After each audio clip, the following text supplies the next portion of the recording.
23 تا کرموزوم داریم. رو هر کرموزوم ما 1000 تا جینز ژنز در واقع ژن هست. از این 1000 تا ژنی که رو کروموزومای ما هست 500 تاش ژنای خوب هست و 500 تاش ژنای بد هست. قبلا ما فکر می‌کردیم هر کروموزومی از مادر و پدر به ما میرسه ما همینا هستیم دیگه، با همین چیزی که در حقیقت به ما رسیده باید زندگیمون رو ادامه بدیم. بعد فهمیدیم یه چیزی هست به نام جین اکسپرشن. حالا جین اکسپرشن چی است؟ 2015 بود که کسی هم که با این ایده اومدن که این نظریه رو دادن جایزه نوبل واسش گرفتن.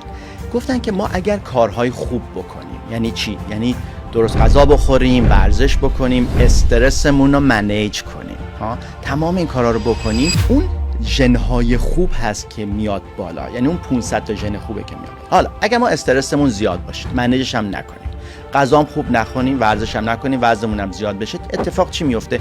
اون ژن‌های بده که میاد بالا. حالا ژن‌های بد که میاد بالا چه اتفاقی میفته؟